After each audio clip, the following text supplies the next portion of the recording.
በስመ አብ ወወልድ ወመንፈስ ቅዱስ አሐዱ አምላክ አሜን።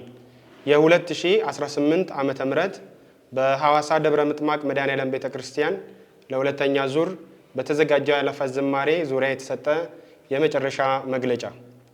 ባለፈው ዓመት በደብራችን የተጀመረው የህብረት ዝማሬ ዘንድሮ ከሀገረ ስብከት በየዓመቱ እንድናዘጋጅ በተሰጠን ፍቃድ መሰረት የአእላፋት ዝማሬ የሚለውን ስም ተጠቅመን እንደ ከተማ አቀፍ እንድናዘጋጅ ሆኗል።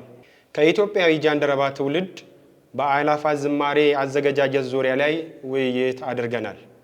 በዘንድሮ የአእላፋት ዝማሬ አምና ከነበሩ ክፍተቶች መካከል ለምሳሌ የግቢና የመድረክ ጥበት እንዲሁም የስክሪኖች ማነስ ያጋጠመን የነበረ ሲሆን በዘንድሮ የአእላፋት ዝማሬ የድምጽና የምስል ስርጭት በተመለከተ በባለሙያ የተደራጀ ክፍል ተዋቅሮ ስራውን በማጠናቀቅ ላይ ይገኛል። ከ300 በላይ መዘምራን የሚያሳትፍ መድረክ ተሰርቶ ተጠናቋል።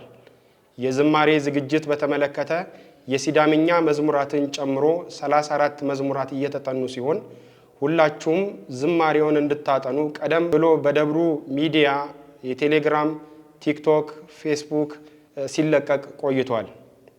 በመሆኑም መዝሙራቱን በጋራ እያየን እንድንዘምርባቸው ሙሉ የቤተ ክርስቲያኑ ግቢ ሞልቶ አስፋልት ላይ ቆመው ለሚዘምሩና ለሚታደሙ ስክሪኖች እየተተከሉ ይገኛሉ።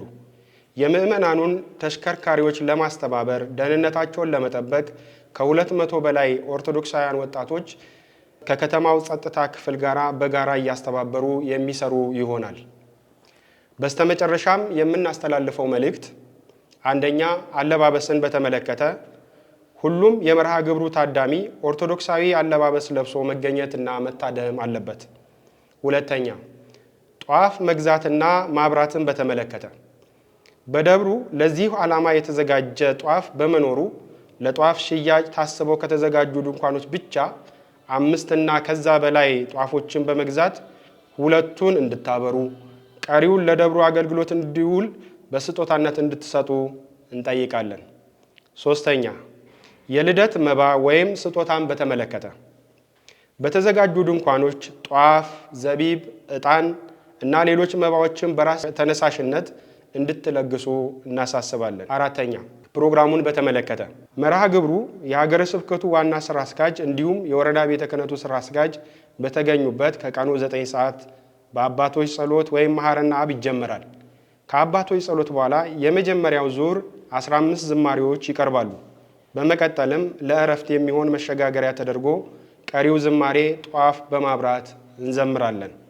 በስተመጨረሻም የአባቶች ቃለ ምዕዳንና ቡራኬ ይሰጥና መርሃ ግብሩ ከምሽቱ 1 ሰዓት ተኩል ይጠናቀቃል። በጸሎት ከተጀመረ በኋላ ምንም አይነት ትምህርት፣ መልእክት፣ ገቢ የማሰባሰብ ስራ የማይሰራ መሆኑን ለማሳወቅ እንወዳለን። አምስተኛ የሚዲያ ሽፋንን በተመለከተ በሐዋሳ ደብረ ምጥማቅ መድኃኔዓለም ቤተክርስቲያን ሚዲያ ቀጥታ ስርጭት የሚተላለፍ ሲሆን በአእላፋት ዝማሬ ላይ የተላለፉ መርሃ ግብራት በተከታታይ በደብሩ ሚዲያ የሚለቀቁ ይሆናል። ስድስተኛ ትራንስፖርትን በተመለከተ ደብሩ ከከተማ አስተዳደሩና ከተቋማት ጋር በመነጋገር ከርቀት ለሚመጡ ምዕመናን የትራንስፖርት ሁኔታ ለማመቻቸት እየሞከረ ይገኛል።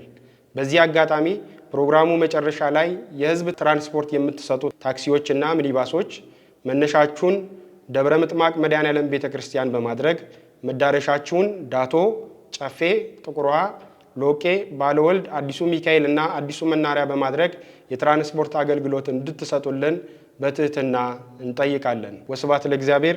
ታኅሳስ 24 2018 ዓ.ም ሐዋሳ ደብረ ምጥማቅ